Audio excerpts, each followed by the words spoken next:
It's time to take a ride on the Steelers Afternoon Drive with our co-hosts, Alan Saunders and Zachary Smith.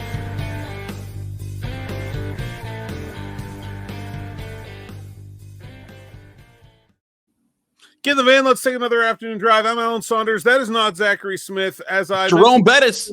It's Jerome Bettis. As I mentioned this morning, Smitty is he's recovering from this cold he's had, but he's lost his voice. He did not like my suggestion that he do the podcast Shedeur Sanders pantomime style for the entire 30 minutes to just over there. Didn't like that idea. I can't necessarily say he was wrong. So went out and got Chris Carter. Chris, thank you for filling in, and welcome back to the afternoon drive. Absolutely, it's always glad to be. I'm always glad to be here. You're always a treasure to have on Locked On Steelers. So I'm always more than happy to pop over, get in the van, and chill with you on a afternoon commute or drive, I guess. Yeah, good fun. I love doing Locked On Tuesdays, and it's a blast. So let's bring some of that energy here. I want to talk about Arthur Smith and the Steelers offense and his comments today, which are just absolutely peak Arthur Smith comments. So we were actually discussing in the media room before Arthur Smith came up to the podium today about, like, he has this propensity to sort of dive off topic places that you don't normally expect. I think earlier this year there was a Napoleon reference. There's history. He does. He seems like a real history buff.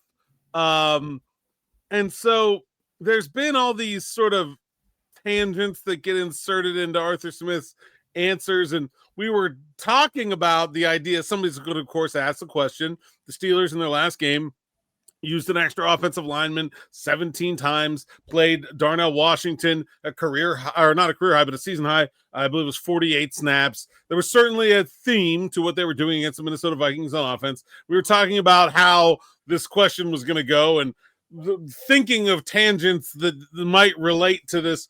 Nobody came up with where he went, which was referencing apparently a book about the Steelers drafting Franco Harris.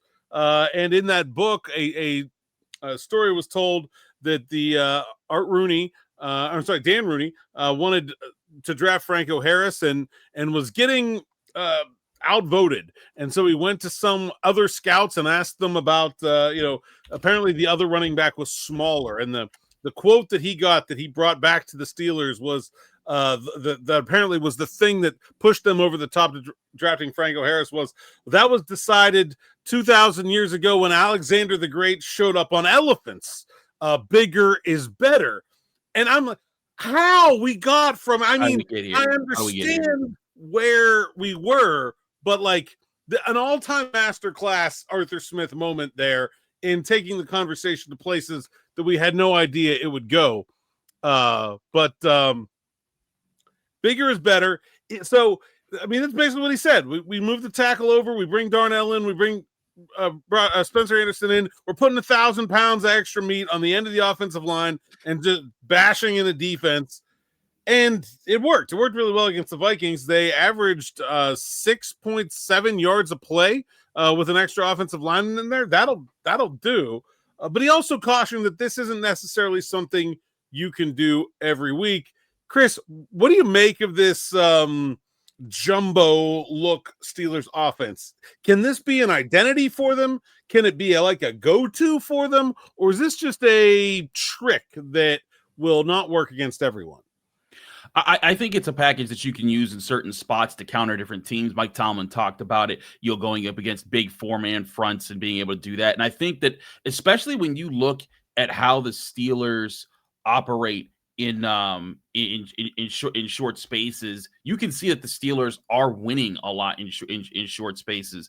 And to me, that's a big key here, because if you're the Steelers and you want to be efficient, you're not going to get you're not getting the big plays. If you look at like the average like yards per play, like it's not up there. But where I do think that they are getting a big boost is that they are able to win a lot in their short spaces right now. Like on third and short right now, they are the second best offense at converting third and short, which I consider from 3rd and 1 to 3rd and 3.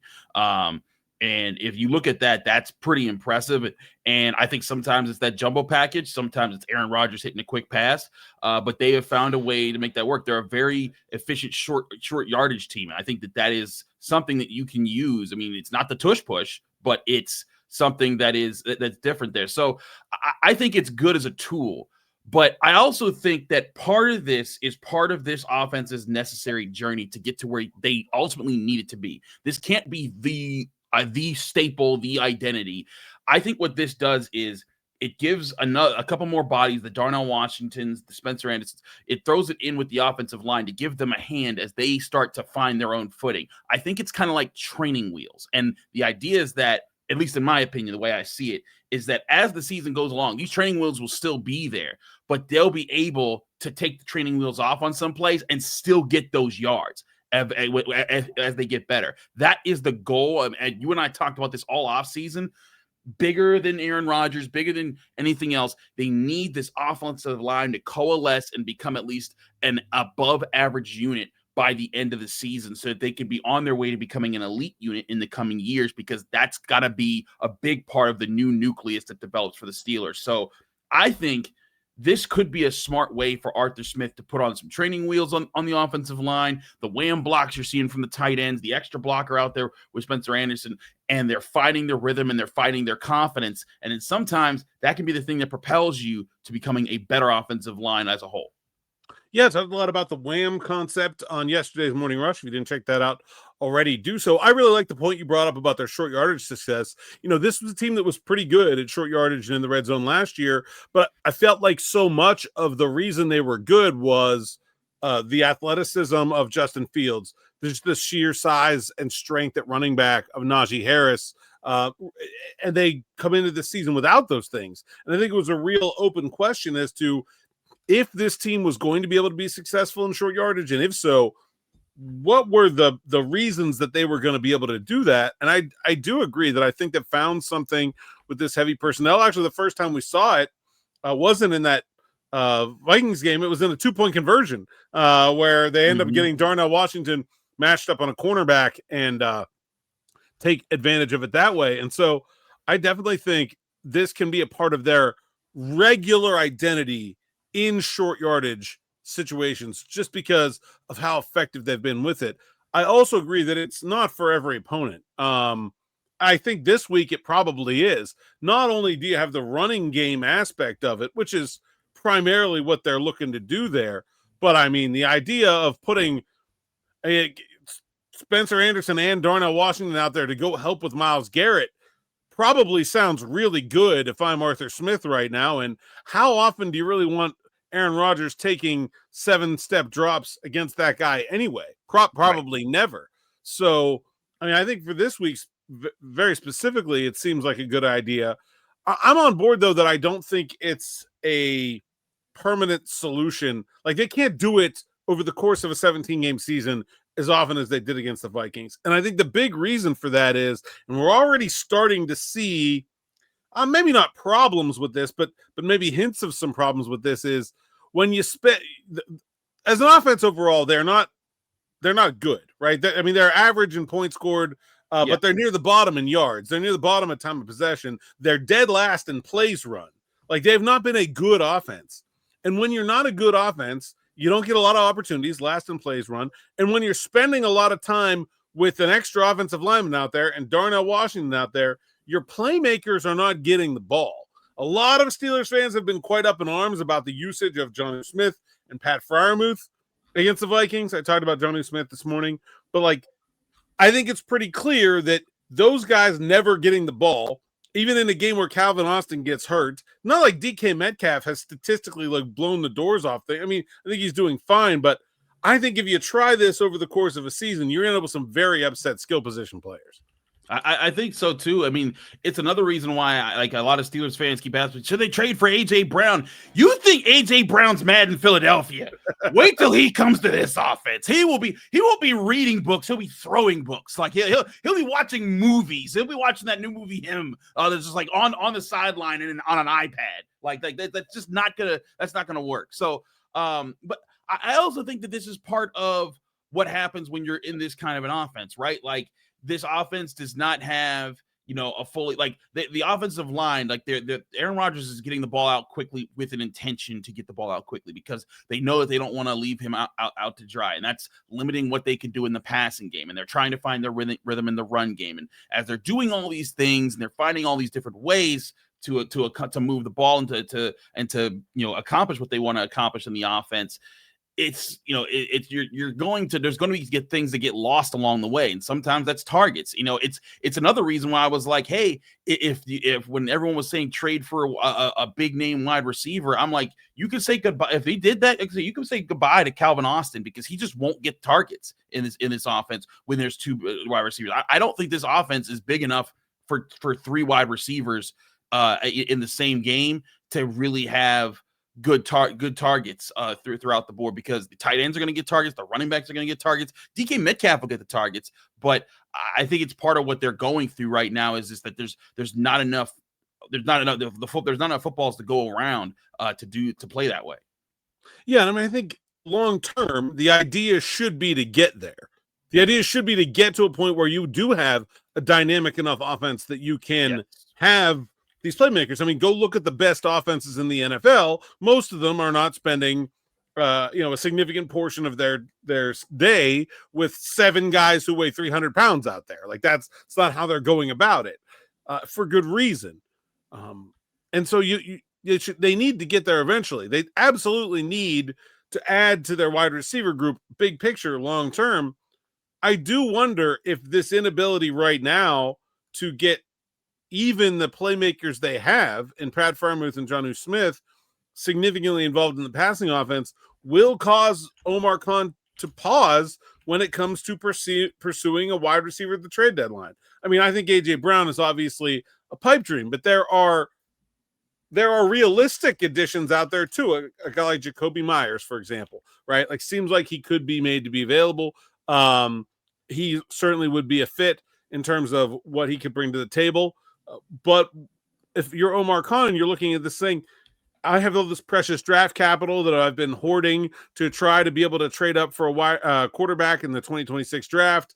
I really don't want to give up any of it, but I will if I feel like it's the thing that's going to put my team, closer to its goals. But I don't know if you look at this offense and you say one wide receiver fixes anything, or maybe it even adds to the problem if you get to a point where upset receivers about lack of targets becomes one. Yeah, I think that's the thing, is that, with the way that the Steelers are trying to play right now, I think that there's guys that are going to play ball. They're not going to complain. They're going to take it on the chin.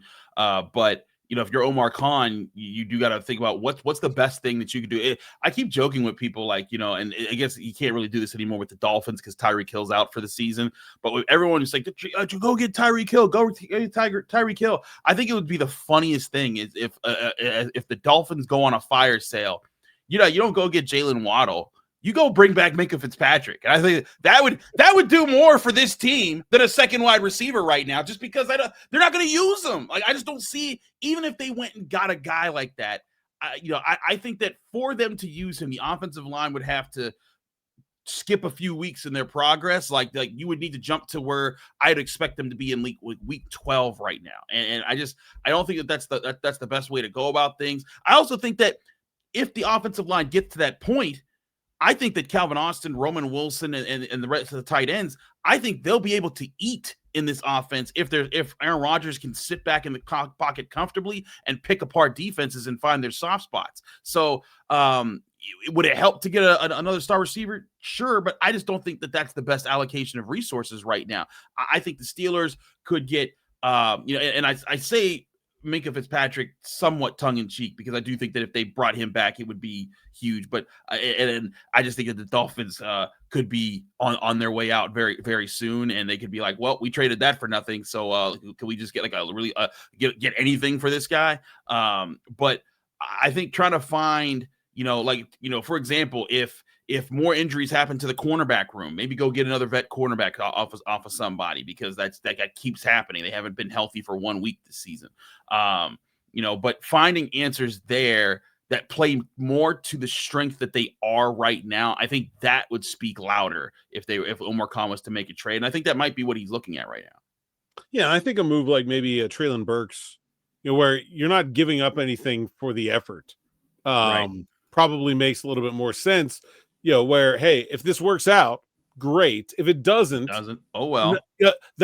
When you're signing a guy who was just cut, he's not bringing in expectations of how much he's going to get the ball, compared to when you're trading for a player where maybe you send a third or fourth round pick out, to a guy who's making 8 to 10 million. Like, now you're just adding another mouth to feed in a different way.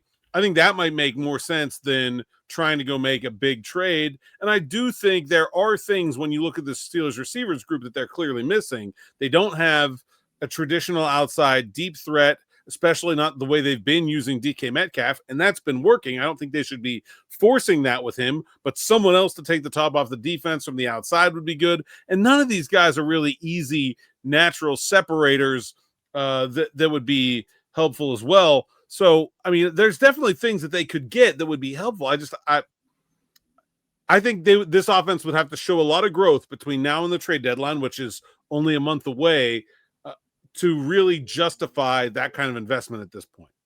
Yeah, I agree. I think that there would need to be things that the team would need to show things in their offense that would say, okay, we're actually going to do something with this. Otherwise, you're going to be trading away something of value, a pick, a player that can help you now or in the future, to get you a core vet that you just keep in your garage for the whole season. I mean, it wasn't that big of a cost, but like Mike Williams last year, when he came out and made that catch against the Commanders, I was like, oh, okay, cool. This is going to work. They're going to use him. And then they just never went back to him. And it was the most bizarre thing. So I think if you're the Steelers, you're sitting there like, look, if we're getting this guy, where you got to go to Arthur Smith and be like, hey, you're dialing up things to make this offense work with both the receivers consistently. So lots of stuff to go over there, though. Yeah, the other big thing from Arthur Smith today, and the other reference, and it's insane that we get the two of these in the same Arthur Smith press conference, is he was asked about working in some more deep passing. Sort of goes along with what we've been talking about. Can the offensive line protect it? Do they have the wide receivers that are necessarily specialists in that area? But Arthur Smith goes to it's you can call up the Uncle Rico play and throw a football over the mountains, but that's not something you can necessarily do all the time. Love that man for the variety of answers that we get in his press conferences. Not necessarily not always necessarily the newsiest, densest answers, but you never know where they're going to end up. I did not have Alexander the Great and Uncle Rico on my bingo card. I mean, completely different spectrums as far as the as far as the reference pool goes, but man, it's been very interesting to say the least, to see what he pulls out each week. It's something different, man. Like, we may need to start like a bingo card, like just pick random figures in like wartime history and see if he gets we got it. Like, he's gonna say General Patton at some point, right? Like that's a good call. Yeah, not obscure ones. Like if he says Robert E. Lee, it's gonna be like, that's creepy. Like, why are we bringing up the Confederate guys? But I think that he has his way about him. And look, like, you and I, we are no strangers to coaches rambling off and just going in random directions when they answer our questions. That's something that happens a lot more on other beats, I'll say, in the Pittsburgh media scene. But I think that part of it is Arthur Smith is trying to paint these pictures for us as colorfully as he can. And I guess that's his charm of doing so. But the bottom line for me is, forget how you paint the picture, actually put it together. And they need to see this happening. I think one of the biggest criticisms of of Arthur Smith has been especially in his time in Atlanta, was the way that he used like Kyle Pitts just didn't work. And there was just issues there. There was chemistry problems. And now you're seeing like these questions perk up here about Pat Freiermuth and about different guys and how they use them here and there. And I don't think that they're all Arthur Smith problems. I think that sometimes it's just situational football as far as what they are. But this is a guy who I think has every intention of getting back into the head coaching sphere of the NFL. And I think that if he wants to boost his resume, he needs to make this offense click and be efficient. And to your point, the Steelers, they're 30th in time of possession. They're 29th in yards per game. They're 27th in passing yards per game, 31st in rushing yards per game, 26th in yards per play. The biggest thing that's helping this team right now is that they don't turn the ball over. They win in the red zone. They're ninth in turnover in giveaways. They in as far as protecting the ball. They're 8th in red zone touchdown percentage, and they're really good at third and shorts. And so they've been able to put points on the board. Again, they rank 17th with 24 points per game. That's that's acceptable for now. But when you get to the better teams, you're gonna want to get above that. Granted, I think if you told Steelers fans a year or two ago that they'd be averaging 24 points, you'd be like, what are we complaining for? It's certainly a lot better than where they were. And I love that you talked about Arthur Smith as a potential head coach. We got a question on that topic. It's like you knew where our audience's wavelength was. So we'll take this one from Mick Carter. Mick says, I have a question. Every year coaches get fired for whatever reason, and we fans know Arthur Smith really wants to be a head coach again. If the Dolphins fire Mike McDaniel, why wouldn't the Steelers upgrade at OC? Hopefully Arthur Smith will get a second chance, and the Steelers could hire Mike. Great X's and O's mind on and off, but doesn't have it as a head coach. What do you think? I think the idea that Arthur Smith will be a head coach candidate this offseason again has a lot of merit. I mean, he was last year, turned down the North Carolina job, interviewed for the Jets job. I fully expect Arthur Smith to again get head coaching interviews this offseason. I also would not be surprised at all if Mike McDaniel gets fired. That team looks listless, and he looks listless, frankly. There are some guys that are just not cut out to be head coaches. I think that's very, very fair, that are still very good coordinators. I also think it's a chance that Arthur Smith might be one of those guys. I mean, he's talked a lot about really enjoying not having parts of the head coach job on his plate anymore, where he just says, hey, that's on you guys. Got to ask Mike that. Sorry, that's thankfully above my pay grade. And so I don't know. We'll see where things go with that. I definitely think that of Mike McDaniel, where a brilliant offensive mind, but clearly the leadership part of the job is weighing on him and is not working the way it should. All right, so what do you think about this coach swap idea between the Steelers and the Dolphins? I'm not 1,000% sure that Mike McDaniel is this super genius that people make him out to be. He had 1 year as an offensive coordinator, I believe, with the San Francisco 49ers, and they were 7th in rushing yards that year. They were 12th in passing yards. I think like their efficiency numbers were really high. Like I think they had like the highest net yards per pass attempts or whatever. But like 1 year does not make you an offensive genius. It means you struck gold with a good roster at some point. And then he went to Miami and he tried to implement it. And I mean, it hasn't taken. In 2023, you could say like, okay, they had a lot of really good offensive numbers overall. But you're going there to create something, and he didn't create it there. I also think that the Steelers, like, they got Arthur Smith because they knew that this team was going to be in kind of a grinding mode. Like they're investing in the O-line. They want the run game to manifest. They want to create an offense that can be similar to what he did with the Titans, where Ryan Tannehill looked really good because he had a strong run game with him. And I think that that's what they've been trying to hope to get with Russell Wilson, Justin Fields, and now Aaron Rodgers. So I just look at the I look at what I would try to look around. I'm not always the best at figuring out who's going to be on the coaching carousel as far as coordinators. But I would be looking at guys that are creative in how they win on the ground, in creative in how they how they play off of that. And I'm just not 100% sure that Mike McDaniels is going to figure that out. It's not completely dismissing him, but I would need to look at the full roster of options and opportunities there. Yeah, I just think from a I don't know how you want to call it, culture, personality, vibes, just from my vibes standpoint, it feels wrong. I does not feel like a Steelers kind of coach. And I don't think that he and Mike Tomlin would be a very good personality fit, and that stuff matters. I think it's really easy to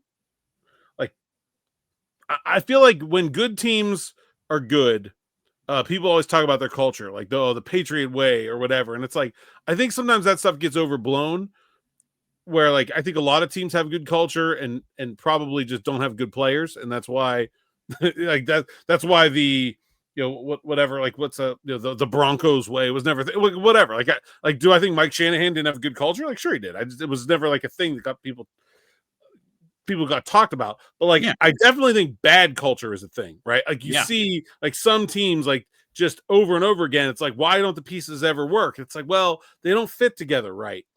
And I think when you don't have a good cultural fit, it's hard to make those work. And even if Mike McDaniel is a very good offensive coordinator, I kind of think he will be, I just don't think Pittsburgh would be a very good fit for him. Yeah. And I agree that I would be looking for someone just personality wise, and then they're again, we just spent 2/3 of this podcast talking about how the Steelers have this sort of semi-capable offense that is having a hard time getting the ball to its weapons. I don't know how you go from that to playing video games with Mike McDaniel's scheme and think that's what's going to work. We don't even know who the quarterback is next year at this point. So I would assume that it's going to be a run first scheme almost no matter what, given that set of circumstances. Yeah, until something else comes along, if the Steelers draft a quarterback next year that just hits the ground running, then that would be different, right? But I just don't just see it that I just don't think that's going to happen. Even if they get that young guy, they're gonna protect him like they did Ben Roethlisberger in the 2000s.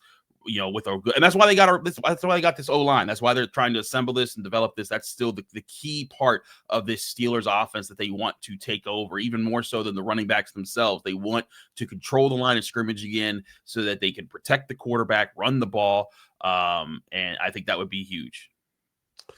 Let's stick with Mike Tomlin here. Got a question from Matt Nerdy. Hey, Alan Smitty, great show as always. Sorry, you're only getting Alan, but you're getting Chris, which is just better than Smitty, honestly. Joke.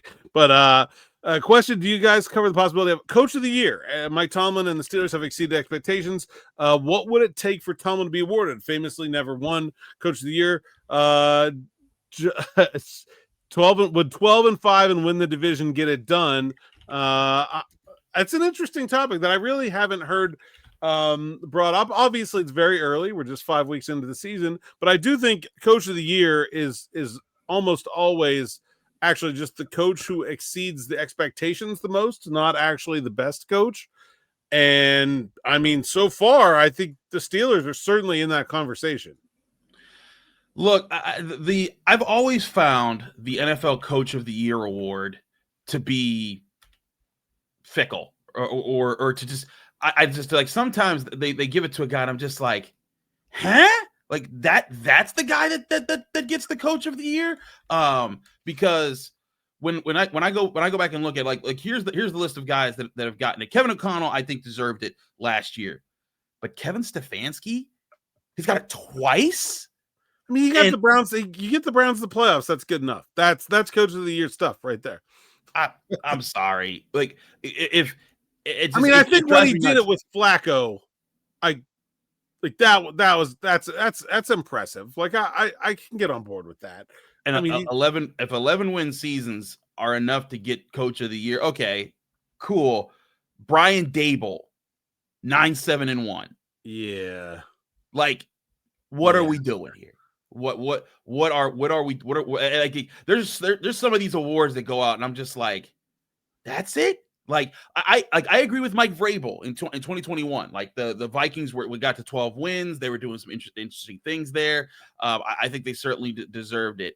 But there's just some of these teams that just got praised, and I was just like, wait, what are we doing here? Why are they like this? And so I don't know what Mike Tomlin would have to do, because Mike Tomlin's had better seasons than a lot of these guys, and he's been doing it for longer. He's had multiple seasons better than a lot of these guys, and never gotten the recognition. And I don't know what he would have to do. I think that if the Steelers finished 13-4, that's the 7th. Yeah, it's 13-4. Would they give it to him, or would they give it to Sean McDermott because he finished 14-2? Or 14-3. I don't know. Because there's times where I thought Mike Tomlin pulled together a really good a team, made them better than what they were, or fought through a lot of adversity, and it was just like, meh, we'll give it to 9-7-1 Brian Dable, or how about 12-5 Matt Nagy? Huh? How about 12-4 Matt Nagy? Okay, congrats Matt Nagy. He's now working the Senior Bowl. 13-3 Jason Garrett. Like I think there's Andy Reid has not won it since 2002. He's been the best coach of the NFL. I think it's part of the last decade. I'm not saying it's just fickle to Mike Tomlin. I'm saying like it's fickle Andy Reid should be general. getting this award more pretty regularly. It's again, like, coach of the year is the wrong word for what they vote on. What they vote is for, like I said, the coach who somehow most exceeded their expectations. Andy Reid has been the best coach in the NFL for 5 years now. Easily. There's not really any conversation. I mean, Bill Belichick did win it 3 times, but the last time he won it was in 2010. You want to tell me Belichick wasn't a good coach the whole rest of one of the best coaches in the league the whole rest of that decade? Come on. But I do think won it 3 times. I do think the fact that Tomlin has never won it, and that is a phenomenal oversight, can sometimes play into the minds of the voters. Where, like, I think the year Myles Garrett won it, the Defensive Player of the Year, part of it was that Myles Garrett has been, if not the best, one of the 3 best defensive players for a decently long time, and had never won it. And that was one of the reasons. So I think the fact that Tomlin has never won it will maybe bring some of that weirdness back towards him, but I have a real hard time handicapping that award. Right now, if you made, look at the NFL at week 5 and ask me to vote, and I do vote for not the AP version of the award, but for the PFWA version of the award, I give it to Mike Tomlin. A lot of people didn't think this was going to work with Aaron Rodgers. There were a lot of skeptics about the process for the Pittsburgh Steelers this offseason. And so far, I think it's gone pretty darn well. I mean, it's hard to argue with it, right? I mean, they're 3-1. And again, it's super early. We got to see how these things play out. But, if the Steelers win this division, I don't care about who got hurt, because the Steelers are dealing with injuries. They weren't supposed to be second in this division this year. A lot of people picked them to finish third. The Bengals weren't even supposed to be 500. Their Vegas win totals 8.5. Exactly. So this is a team that if they were to win the division, I would like to think that they would do it. I mean, it's also it's nuts to me that, right, like this award being what it was. Bill Cowher is the only Steelers coach to ever win this award. Chuck Nolte never got it, and Cowher got it one time in 1992 in his first year. So that's basically when you have to win it. I feel like, I guess, and maybe that's it. Unless you're Kevin Stefanski, then you can just get it multiple times just for making the playoffs. But I look at this and I think that it's not just that it's not like they're anti Mike Tomlin. I just think that the qualifications or the justifications behind the votes, I never seem to. Or not never. There's a lot of times I don't align with them. Yeah, I definitely agree with that. It'll be the Steelers will go 13-4, and then the Colts will go 12-5, and Shane Steichen will get it. Not even 12-5. They'll go 10-7, and then he'll get it. And they'll be like, "Look at Shane Steichen." It's he certainly has exceeded expectations as well. That's but he set his own expectations also. I don't know what to make of that. Chris, we've gone on for quite a while, so we'll wrap it up here. Thank you so much for joining me on short notice. Hopefully, Smitty will be able to talk again tomorrow, but if not, DB will be along for the ride anyway, so we'll be taken care of one way or the other. Maybe we'll get Smitty to at least pantomime his pick for this week's game. Just find a way to describe how the Steelers and the Browns are going to play without using his vocal cords. Chris, thanks so much for joining us. Tell people where they can find you and where they can find your work. You can always read my work at the Pittsburgh Post-Gazette by going to post-gazette.com. You can find me on the Locked On Steelers podcast every day, Monday through Friday, on your favorite podcasting apps and on YouTube, like Alan's video if you're enjoying it. But if you get there, check out my videos. We have Alan on every Tuesday when we're doing our grades after the game. And you can also find me at Channel 11 WPXI. We do Skylights highlights where we go over Western Pennsylvania football, high school highlights. And then, Sundays on the Final Word when I'm featured there. So check me on all those places. You can also follow me on all social media platforms, Twitter, Instagram, Blue Sky, whatever, at Carter Critiques.